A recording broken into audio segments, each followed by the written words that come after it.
What up, Screen Fiends? I'm GB, and you're tuned in to Headz TV, where we like to discuss all the wonderful things popping up on your TV and movie screens. In today's episode, we're gonna recap and discuss The Walking Dead Season 7, Episode 9, that's titled Rockin' the Road. So now, this is the first episode of the second half, Season 7B, and we're coming off a really slow first half. I'm actually going to do a follow-up video. Hopefully I'll get it up tomorrow. Just doing like a little review recap of the whole 7A and where I think it's going to go from here. So 7B started much like I think everyone thought it would, where, the whole episode is basically Rick trying to get these other communities to join him in this fight against Negan. Now, this was an interesting episode, seeing as how we've been split up the whole first half, and now this episode we have the whole group back, but instead of us flip-flopping between all these different people, the group is actually going to these different communities, which I liked a lot. So, first we start off in the hilltop, of course, where we left off. We're dealing with the always fantastic Xander Berkeley, Gregory, the biggest scumbag. What does Sasha call him? A walking nutsack. I kind of like how Sasha now is. It looks like she might be taking on Abraham's role of quick little one-liners, but then Rosita threw in that one later on that I'm going to talk about too. All right, so they're at Hilltop, and of course Gregory, being the jerk off that he is, I'm trying to not use too much profanity, but you get what I'm saying. Gregory, being who he is, he don't want no parts of it. He basically calls all his people farmers, saying that, they ain't worth nothing. Okay, boom. So then I kind of didn't like this scene here. Enid comes in, and all of a sudden she's like recruited a whole bunch of the Hilltop people to join the fight. I don't know. It was out of left field. It was way out of place. It definitely shouldn't have been Enid to do that, in my opinion. Definitely one of the minus points of the episode for me. So we wrap up Hilltop, and Jesus basically reveals to everybody that he knows King Ezekiel. Like, we all didn't know that as the audience, that he knew King Ezekiel and the kingdom. So he reveals that, and then they go to the kingdom with great spectacle. The kingdom is always a lot of fun. A lot of people think it's cheesy and hokey. They say, well, these people are kind of stupid, because why would you act like this? It's the end of the world. There's, some serious stuff going on, whatever. But I personally feel like the reason why they do it is because this makes them feel safe. It makes them feel comfortable, because this is following their leader's lead. This is what Ezekiel does. This is how he speaks. This is how he presents himself. So I feel like a big part of it is them emulating him, because it's what makes them feel safe at home. So, the scene with Shiva was absolutely great. Everybody's reaction. Oh, and I forgot he had a tiger. Awesome. And those of us who know the comics, I'll try not to spoil, I'll try to talk about the comics too much when we're talking about the TV show. But the comic fans will know what I'm talking about when Morgan is saying how they should try and capture Negan. And there's also another little Easter egg with Morgan from season 6 that hints to the future of the storyline, where it's going to go. I may have just spoiled it, but who knows? They might not go that route, and they may do something different, like they do very often. So, all right, so they present their whole thing to Ezekiel. He gives them the whole rundown. He's got to sleep on it. And he kind of picks the brains of all the people close to him. And I'm surprised Morgan is like one of the first people he asks for his opinion.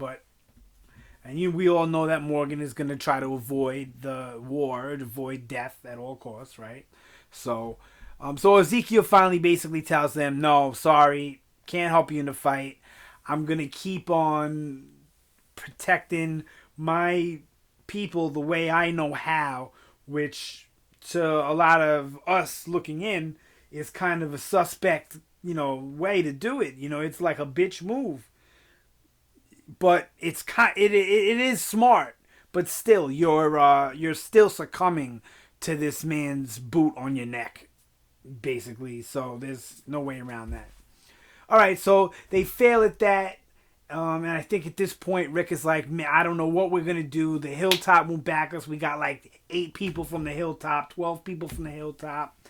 The Kingdom, who's got a lot of people, good fighters, they don't want to back us. We got one dude who's talking about going rogue, and who knows how many people he can get to come with him. So here we are, back to square one, where it's us against the saviors, and the survivors are outnumbered. So here, this brings me to the other scene of the episode I cannot stand. I don't know when Rosita became an explosive expert, but the fact that it's Rosita that disarms the bombs was just whack to me. I would have rather have been Jesus, because we don't know anything about Jesus, or some random hilltopper or kingdom person that rolled with them, or I don't know, or even just have a little explanation before it where Rosita says, it's a good thing I hung out with Eugene and Abraham all that time. I learned how to do this, blah, blah, blah. I felt like it was out of character, out of place for her to just, boom, know how to do it. That's it. Maybe she did say something and I missed it. I only watched it once, so I'll maybe do another video after I give a rewatch. Then it brings us to the awesome scene with Michonne and Rick driving the 2 cars and cutting all those walkers in half. Absolutely loved it. Gore factor was there. Beautiful. And I love how the way they do the Rick Michonne relationship. It's a little, I don't know, I guess it's the same from the Andrea Rick in the comics. I know I said I wasn't going to talk about the comics, and here I go. But I don't know, it feels different. It feels like in the show, Rick is the really insecure one. I didn't really feel that reading the comics, but maybe my memory is just fuzzy. All right, so and then we get that awesome end scene where they go looking for Gabriel, and I know I didn't talk about the Gabriel stuff. I'm going to get to that right now. And they meet the Junkyard Gang, whatever you want to call them, who a lot of people think they're going to become allies. I think Rick thinks that too. And that's what I think the smile was all about. I think it was that he thinks he's going to be able to coerce these people into helping him. Basically, almost the way Negan, gets people to work for him. I think Rick is going to try and do something. Look, I can see how you're living. We can offer you better living, better supplies, blah, blah, blah. All you got to do is help us fight these guys. But I think they're going to turn out to be bad. They just all look like scumbags. They all look like no good lowlifes. And I totally think everyone's not going to be good. Everyone is not going to join Rick. We already got Hilltop. We already got Kingdom. We already got Oceanside. And granted, none of these people have signed on yet. But, come on. Come on. We all know what's going to happen, right? You don't have to read the comics. You don't have to be a genius. So, I love that. I thought the episode was good. It wasn't great. It was good. The stuff with Gabriel, I was talking to some people, and I don't understand how they're confused with the Father Gabriel. Why did he take this? Why did he run away? Blah, blah, blah. Dude, you don't see the person's head pop up in the car? He obviously had a gun to him, and we're just not seeing that. We're not seeing the other half of whatever's going on with Gabriel. We're only seeing it, the Gabriel parts. Maybe they'll fill that in later. I hope so. But The Walking Dead lately, this season especially, has left a few loose ends that hopefully they tie up. I don't want to count them out. The season it's only halfway over. So the episode was good to me. I want to do an in-depth discussion about it once I watch it again. But I enjoyed it. You know, it had some action. Of course, it wasn't as fast paced as a lot of people would have liked it, I'm sure, after the way it was so slow in the first half. But I think we'll get a couple of really fast episodes this season. I don't think it's going to be a lot. Honestly, I think this is still going to be a pretty slow season. I think when it's all said and done, most of the fans are going to say that was a mediocre season. I think the finale is going to be a blowout, absolute amazing episode. And then we're going to go into season 8 and we're going to have a first half that's kick ass, action packed, maybe even a whole season of just boom, boom, boom. So I can't wait to see that. So we got a lot more videos coming. I'm going to do some predictions. Definitely got a predictions video coming. I got a recap of season 7A, the first half.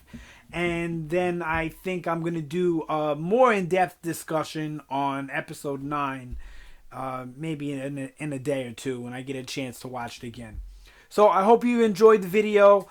Please, if you did, you want to be part of the Screen Fiend fam, you know the deal. Show some love down below. Share it, like it, comments, dislikes, negative comments, whatever you got. Just light it up, baby.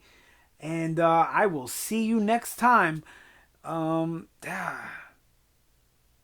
This is GB signing out. Sorry, I had a brain fart right there for a second.